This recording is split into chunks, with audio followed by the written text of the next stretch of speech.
Assalamualaikum sobat, kiamat sudah dekat. Ada kalanya ujian hidup tak datang dari kemiskinan, tapi dari keteguhan untuk tetap jujur di tengah dunia yang penuh tipu daya. Dan ketika kebenaran dihadapkan pada kekuasaan, maka yang berdiri tegak bisa jadi justru dihancurkan. Kisah kali ini bukan sekadar cerita. Ia adalah cermin tentang iman yang diuji, tentang sabar yang dipertaruhkan, dan tentang bagaimana langit membalas mereka yang dihina di bumi. Sebuah perjalanan dari kehancuran yang dibungkus fitnah, menuju kemuliaan yang hanya Allah sendiri yang mengatur jalannya. Sebelum kisahnya dimulai, dukung kami dengan like dan subscribe channel Kiamat Sudah Dekat, agar kami terus menghadirkan kisah nyata dan fiksi bernilai yang mengetuk hati, membuka mata, dan meneguhkan jiwa. Dan bagi yang telah like dan subscribe, semoga Allah lapangkan rezekimu, kuatkan imanmu, dan jadikan langkah-langkahmu ringan menuju surga. Amin ya robbal alamin. Di sebuah desa bernama Karangjati, tinggal seorang guru ngaji tua yang dihormati hampir seluruh warga. Namanya Pak Nur Salam, lelaki berusia 68 tahun yang hidup sederhana bersama istrinya yang sudah sakit-sakitan. Mereka tinggal di sebuah rumah kayu tua yang berdiri di pinggir sawah, tak jauh dari surau kecil yang dibangunnya dari hasil menabung selama puluhan tahun. Setiap pagi, Pak Nur menyapu halaman surau, kemudian membuka pengajian kecil bagi anak-anak desa. Sore harinya, ia menyambangi rumah-rumah warga yang meminta bimbingan doa atau nasihat. Ia tidak pernah meminta bayaran. Kalau mau membayar, cukup doakan saya husnul hatimah. Begitu katanya kepada siapapun. Namun di balik ketenangannya, desa itu menyimpan bara yang perlahan menyala. Kepala desa yang baru, Pak Raji, dikenal ambisius dan tajam lidah. Ia sedang membangun proyek wisata spiritual di tanah desa. Entah bagaimana, tanah surau dan rumah Pak Nur dianggap sebagai penghalang perluasan proyek itu. Tawaran kompensasi pun datang, jumlah besar, dengan iming-iming rumah baru dan kehidupan lebih layak. Tapi Pak Nur menggeleng pelan saat tawaran itu disampaikan. "Maaf, Pak Raji," ucapnya lembut.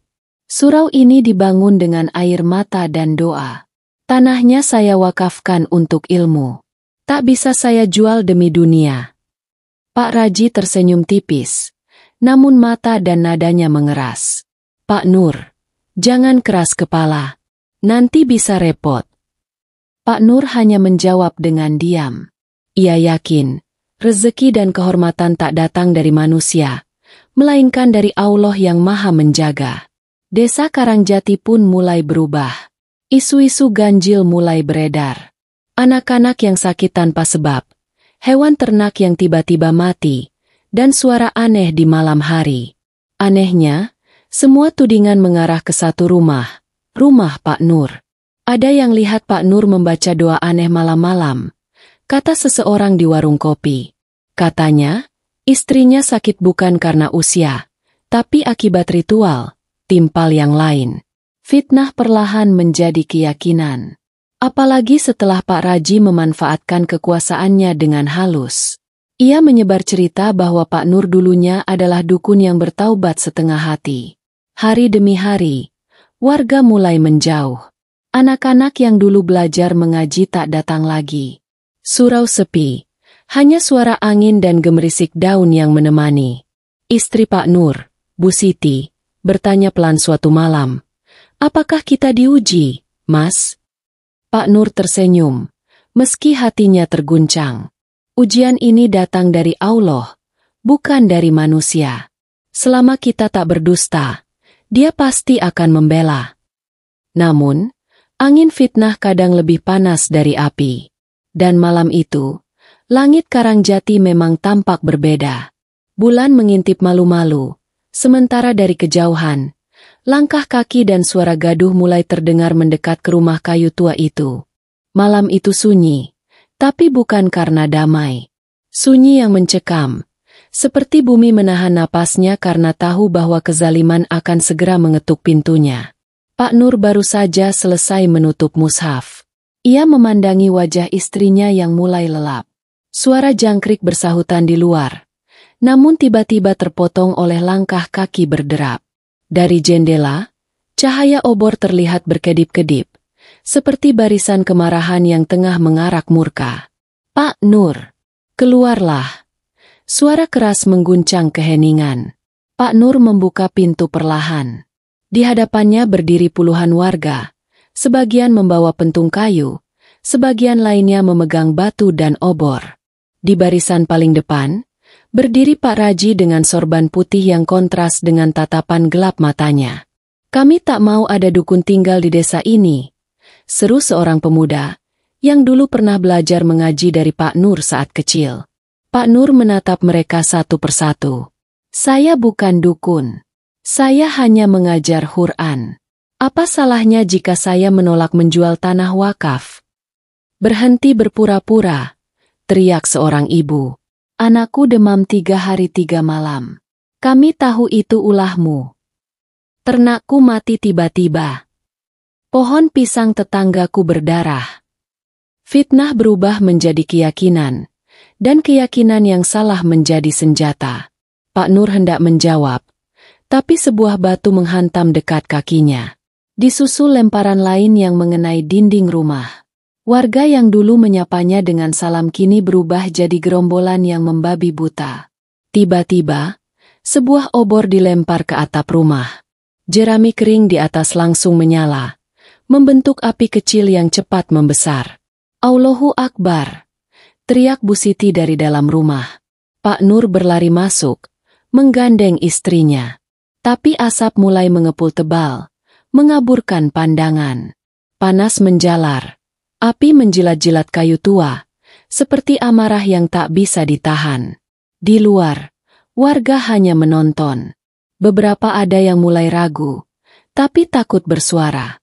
Api terlalu cepat.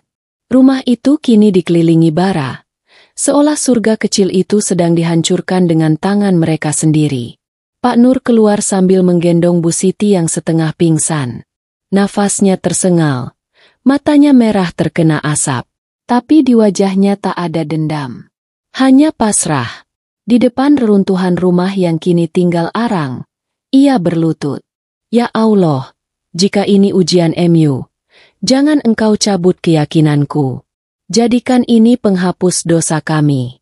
Tapi jika ini karena kezaliman manusia, maka engkau yang maha melihat, jangan biarkan fitnah ini membunuh cahaya ilmu di desa ini." Warga diam. Angin malah membawa bau kayu terbakar, namun juga membawa kata-kata Pak Nur ke telinga mereka, kata yang perlahan menusuk nurani. Tapi Pak Raji hanya tersenyum tipis, lalu membalikan badan dan pergi. Malam itu, desa Karangjati menyaksikan rumah seorang guru ngaji hangus menjadi abu. Tapi mereka tak tahu, api yang mereka nyalakan bukan hanya membakar rumah kayu, tapi akan membakar ketenangan hati mereka sendiri. Satu persatu. Pagi hari setelah kebakaran, langit Karangjati diselimuti kabut tipis. Bekas bara masih mengepulkan asap dari puing-puing rumah Pak Nur. Bau kayu terbakar dan arang menyelimuti udara. Tapi tak ada satupun warga yang datang membantu. Semua diam. Semua membisu. Seolah dosa itu bisa terkubur oleh waktu. Pak Nur duduk di pelataran bekas rumahnya, di atas tikar usang yang selamat dari kobaran api. Di sebelahnya, Bu Siti terbaring lemah. Ia belum pulih dari sesak napas semalam. Hanya ada kendi kecil dan sekerat roti kering sebagai bekal hari itu. Meski begitu, dari bibir Pak Nur, tak ada keluhan. Ia mengambil air wudhu dari sungai kecil di belakang surau yang tak ikut terbakar. Di antara sisa bara dan batu hangus, ia tetap berdiri menghadap kiblat, membentangkan sajadah lusuh, dan menengadah ke langit. "Allahu Akbar," ucapnya lirih. Solat subuh dilaksanakan dengan khusyuk, seolah dunia luar tak lagi penting. Rumahnya mungkin telah hancur. Harta dan kehormatan dicabut oleh fitnah. Tapi langit masih terbuka. Doa masih bisa naik. Di tempat lain, Pak Raji duduk bersama orang-orang proyek di balai desa. Ia memamerkan peta perluasan pembangunan. Akhirnya tanah itu bersih juga, katanya dengan senyum puas. Namun, tak lama setelahnya, Satu demi satu warga mulai mengeluh. "Pak, kenapa anak saya terus mimpi buruk? Tiap malam teriak-teriak ketakutan. Ternak saya mati lagi. Padahal sudah saya kunci kandangnya. Ada yang aneh, Pak. Padi di sawah saya jadi kering mendadak." Desa Karangjati mulai diliputi ketakutan yang tidak bisa dijelaskan. Seolah ada sesuatu yang hilang. Sesuatu yang dulu menjaga desa dalam diam. "Jangan-jangan ini karena kita memperlakukan Pak Nur begitu," bisik seorang warga tua di warung. Namun yang lain buru-buru memotong. "Ah, jangan mulai lagi. Dia itu dukun. Sudah jelas." Sementara itu, Pak Nur menumpang di surau kecil yang masih berdiri, walau temboknya mulai retak. Ia tetap mengaji setiap pagi, meski hanya sendiri. Kadang ada 1-2 anak kecil yang datang diam-diam, duduk di balik pintu, mendengarkan bacaannya. Suatu hari, seorang pemuda datang. Namanya Arif, anak yatim yang dulu dibesarkan Pak Nur dengan sabar. Kini ia telah bekerja di kota dan mendengar kabar dari tetangga bahwa rumah gurunya dibakar. "Pak, ikut saya ke kota. Saya punya kontrakan kecil. Bapak bisa tinggal di sana," katanya. Pak Nur hanya tersenyum. "Terima kasih, Nak. Tapi saya ingin tetap di sini. Jika orang-orang membakarku karena fitnah, maka biarlah saya menunggu pembelaan Allah di tempat ini juga." Arif menunduk. Air matanya jatuh.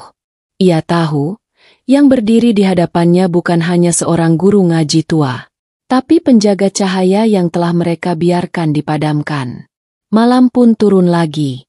Tapi kali ini, suara azan terdengar lirih dari surau kecil yang hampir roboh. Suara Pak Nur tetap lantang meski tenggorokannya kering. Di langit Karangjati, bintang tampak lebih terang dari biasanya. Seolah langit sedang menjadi saksi. Sebab rumah boleh hancur, tubuh boleh rapuh, tapi selama hati masih bersujud, langit takkan pernah menolak cahaya doa. Hari-hari berjalan perlahan, namun tak satu pun luka fitnah memudar di hati Pak Nur. Di tengah reruntuhan yang mulai ditumbuhi ilalang, ia tetap setia menjaga surau kecilnya, meski kini lebih sering sendiri. Setiap pagi ia adzan, setiap malam ia wirid sendirian. Warga masih diam, takut untuk menyapa. Sebagian karena malu, sebagian karena belum berani melawan arus tuduhan yang mereka bantu ciptakan.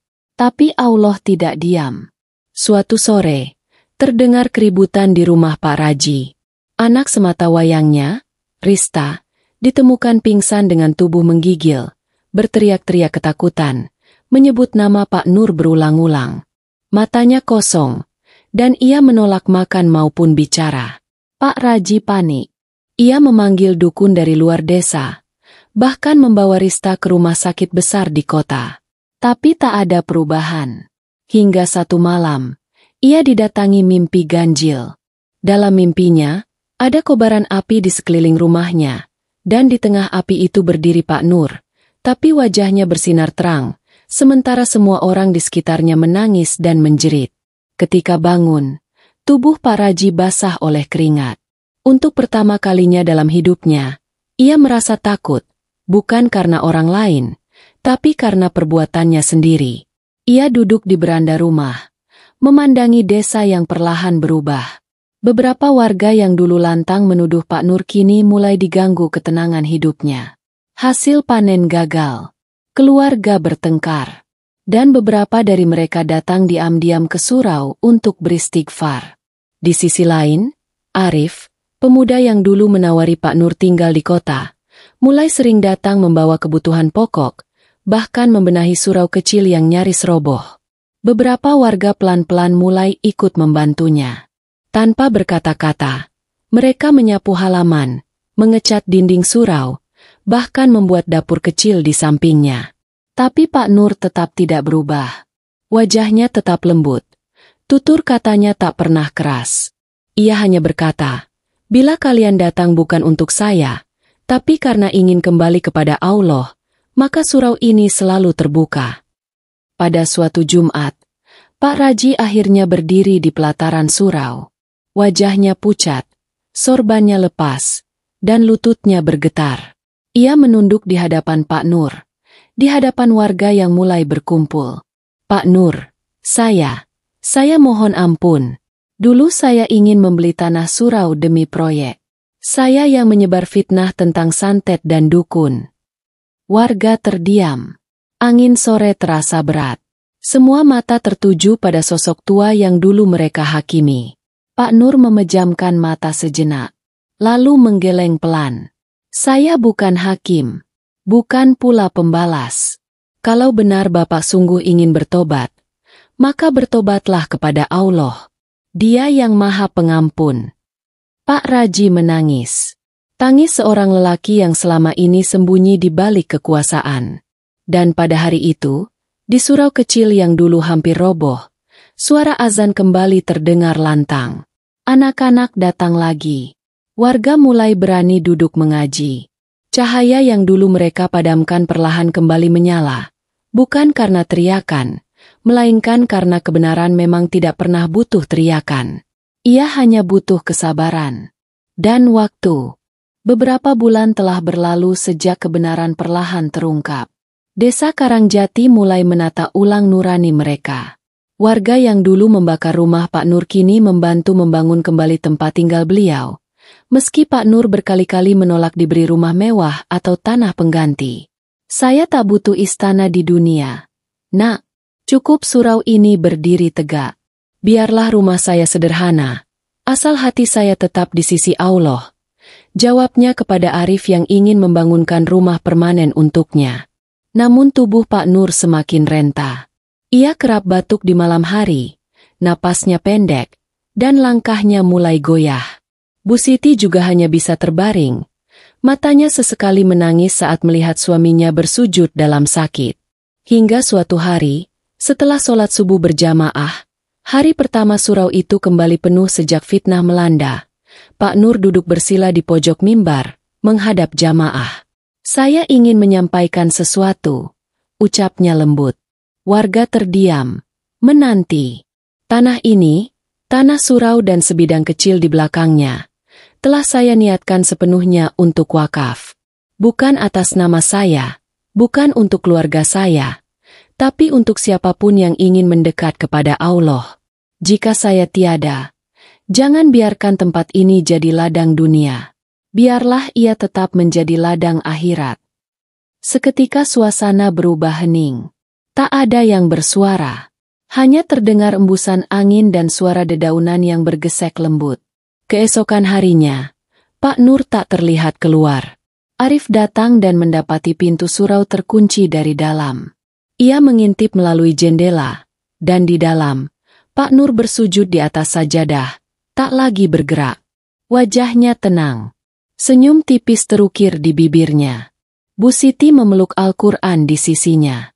Keduanya wafat dalam keheningan, dalam kesetiaan yang tak pernah berpaling dari Allah. Warga menangis. Tangisan yang bukan hanya karena kehilangan, tapi karena rasa bersalah yang tak bisa dihapus. Jenazah Pak Nur dan istrinya dimandikan dan disyalatkan di surau kecil itu, lalu dimakamkan di belakangnya, tepat di tanah yang ia wakafkan. Hari itu, langit Karangjati mendung, tapi bukan mendung duka, melainkan mendung yang membawa hujan lembut. Seolah langit pun ikut bersedih, namun juga bersaksi atas wafatnya dua jiwa yang tak pernah berkhianat dalam keimanan. Arif berdiri di tepi makam sambil menatap surau. Di tangannya tergenggam surat wakaf yang ditandatangani Pak Nur sepekan sebelumnya. "Guru, insya Allah kami jaga titipan ini." Dan sejak hari itu, surau kecil di Karangjati tak pernah sepi lagi. Anak-anak datang belajar. Warga sholat berjamaah. Bahkan para pendatang dari desa lain pun datang untuk mencari ketenangan di tempat yang dulunya dibakar oleh tangan fitnah. Karena kebenaran memang akan dibakar, dihina, dan dijatuhkan. Tapi ia tak akan pernah mati. Ia hanya menunggu saatnya Allah sendiri yang menegakkannya, tanpa perlu suara, tanpa perlu balas dendam. Hanya dengan sabar dan doa. Waktu berlalu. Tahun-tahun datang dan pergi. Namun nama Pak Nur Salam tetap hidup dalam ingatan warga Karangjati. Generasi berganti. Anak-anak yang dulu diajar mengaji kini menjadi orang tua yang membawa anak mereka sendiri ke surau kecil itu. Surau yang kini diberi nama Surau Nur Salam. Di dindingnya terpajang foto hitam putih. Sosok lelaki tua bersorban putih dengan senyum lembut. Di bawahnya tertulis kalimat yang tak pernah dilupakan. Harta bisa terbakar. Nama bisa difitnah. Tapi amal yang tulus karena Allah akan selalu dijaga olehnya. Arif, yang kini menjadi pengelola wakaf dan guru tetap di surau itu, sering berkata kepada murid-muridnya, Pak Nur tak meninggalkan warisan berupa tanah luas atau emas berpeti-peti. Tapi ia meninggalkan sesuatu yang lebih bernilai, keteladanan. Dan benar, dari seorang lelaki tua yang rumahnya dibakar, justru tumbuh cahaya yang menerangi desa. Fitnah pernah merobohkan dinding kayu rumahnya, tapi tak pernah berhasil memadamkan dinding keimanan di dalam jiwanya. Karena cahaya yang berasal dari Allah, takkan pernah bisa dipadamkan oleh gelapnya dunia.